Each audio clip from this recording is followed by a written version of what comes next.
नमस्कार, आप देख रहे हैं डॉक्टर साहब, आपके साथ मैं हूं मुस्कान। दर्शकों, आज के एपिसोड में हम बात करेंगे कैटरेक्ट के बारे में, जिसे हिंदी में हम मोतियाबिंद भी कहते हैं। आज हम देखते हैं कि बहुत सारे ऐसे लोग हैं जो कहीं ना कहीं मोतियाबिंद से ग्रसित हैं और वो ये समझ नहीं पाते कि ऐसे स्थिति में करना क्या है। और साथ ही साथ हम ये भी जानेंगे कि किन लोगों में ये ज़्यादा देखा जाता है और क्या कुछ इसके लक्षण होते हैं, कैसे आप समझ सकते हैं शुरुआत में ही कि कहीं ना कहीं ये मोतियाबिंद के लक्षण पाए उसमें देखे जा रहे हैं। और इसी पे खास बातचीत करने के लिए आज हमारे साथ मौजूद है डॉक्टर विजय कुमार शर्मा। आपको बता दें कि बिहार के जाने माने नेत्र रोग विशेषज्ञ हैं। सर नमस्कार, बहुत बहुत स्वागत है आपका। नमस्ते मुस्कान जी। सर मैं आपसे जानना चाहूँगी मोतियाबिंद के बारे में। मैं जानना चाहूँगी, आज हम देखते हैं कि बहुत सारे ऐसे लोग हैं, खासकर बुजुर्ग लोगों में भी है जो ये मोतियाबिंद की जो समस्या है बहुत ज़्यादा देखी जाती है। तो सबसे पहले तो इसका आप लक्षण बताएं, शुरुआती लक्षण कि किन लक्षणों से वो समझ सकते हैं कि वो कहीं ना कहीं इससे ग्रसित हो चुके हैं, और साथ ही साथ किन कारणों से होता है और कैसे इससे बचाव कर सकते हैं। कई बार ऐसा भी देखा जाता है कि ऑपरेशन करने के बाद भी वो ठीक नहीं हो पाता है। तो आपसे इस बारे में विस्तार से जानना चाहिए। देखिए, कैटरैक्ट जिसे सफ़ेद मोतियाबिंद भी कहते हैं, इसमें मुख्यतः क्या होता है कि लक्षण जो इसका होता है, ये मतलब आपको क्लाउडीनेस, आंखों के सामने क्लाउडीनेस सा आ जाना, यानी कि आंखों से दूर का चीज़ आपको धुंधलापन दिखाई देने लगा, किसी की चेहरा पहचान में नहीं आ रहा है, या सामने से जो गाड़ी आ रही है वो नहीं दिखाई दे रहा है, या सामने से जो गाड़ी की लाइट आपकी आंखें पड़ रही है आपको बहुत ज़्यादा आप टॉलरेट नहीं कर पा रहे हैं। तो ये सारे ऐसे लक्षण होते हैं जिस पता चलता है कि आपको मोतियाबिंद डेवलप हो रहा है। तो इसके जो लक्षण तो हम बता दिए। अब इसके किन लोगों में ज़्यादा होता है, मुख्यतः देखा गया है कि 50 से 60 की उम्र के बाद लोगों में यह सफ़ेद मोतियाबिंद ज़्यादा होता है। लेकिन ये बच्चों में भी हो सकता है, छोटे बच्चों में भी सफ़ेद मोतियाबिंद हो सकते हैं अगर उनकी फैमिली हिस्ट्री हो, या समटाइम्स इडियोपैथिक या कुछ मैटरनल इन्फेक्शन, जब प्रेगनेंसी के ड्यूरेशन में कुछ मैटरनल इन्फेक्शन हुआ तो देखा गया है बच्चों में भी सफ़ेद मोतियाबिंद हो सकता है। अगर बच्चों के बाद भी अगर हम देखें एडोलेसेंट एज में एक डेवलपमेंटल कैटरैक्ट, जिसे डेवलपमेंटल सफ़ेद मोतियाबिंद बोलते हैं, जो कि 7-8 से लेकर 10-12 साल की उम्र में भी उन बच्चों में भी सफ़ेद मोतियाबिंद देखा गया है।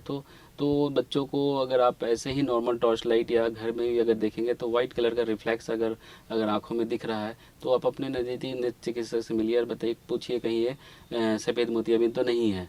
ओल्ड एज में तो मुख्यतः देखा गया है कि लक्षण के आधार पे ही हम कैटरैक्ट बोलते हैं, कि जैसे उनको दूर का चीज़ साफ नहीं दिखाई देना, क्लाउडीनेस आ जाना, या सामने से गाड़ी आ रही है तो उसकी चमक आपकी आँख पे ज़्यादा पड़ रही है, तो वो कैटरैक्ट के लक्षण दिख जाते हैं जी। और साथ ही साथ अगर हम इसके ऑपरेशन के बारे में बात करें, इसके एक्सपेंस के बारे में बात करें, तो हम देखते हैं बहुत सारे लोग इसका ऑपरेशन करवाने से भी कतराते हैं।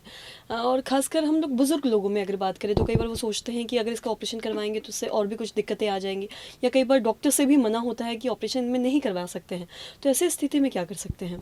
देखिए, कैटरैक्ट की जो सर्जरी है अब फेको विधि द्वारा होती है, सभी जगह होती है, फेको द्वारा विधि द्वारा ही ज़्यादातर होती है, और ये बहुत ही सेफ़ है।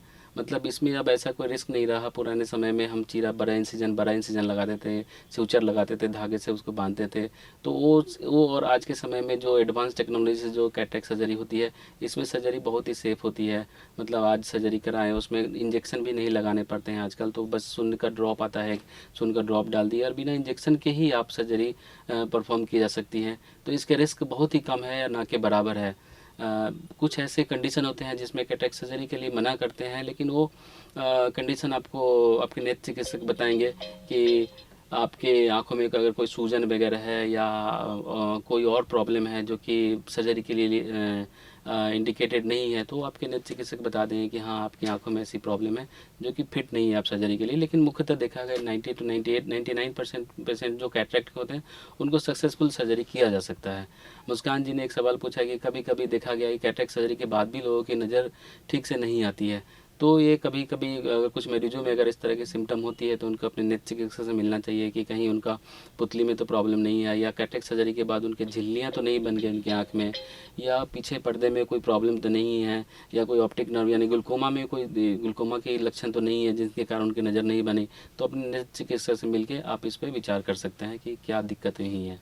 तो आशा करते हैं दर्शकों की ये जो तमाम जानकारी है आपके लिए लाभदायक है, तो आप भी ये समझ पाए होंगे कि ये मोतियाबिंद जो जिसे हम कैटरैक्ट भी कहते हैं, इसके क्या कुछ शुरुआती लक्षण है, कैसे आप समझ सकते हैं कि कहीं ना कहीं आप इससे ग्रसित हो चुके हैं। और जैसा कि इन्होंने बताया कि कई बार ऐसा भी देखा जाता है कि इनकी अगर सर्जरी के बाद आपको भी देखने में अगर प्रॉब्लम आती है तो आप जाके अपने नेत्र चिकित्सक से जानें और पूछें कि किन कारणों से ऐसा हो रहा है। तो आशा करते हैं दर्शकों की जो तमाम जानकारी है आपके लिए लाभदायक रही हो। तो आज की इस वीडियो में इतना ही। अगर आपने अब तक हमारे चैनल को सब्सक्राइब नहीं किया तो तुरंत कर ले, साथ ही हमारे फेसबुक पेज को लाइक करें। तो देखने के लिए आपका धन्यवाद।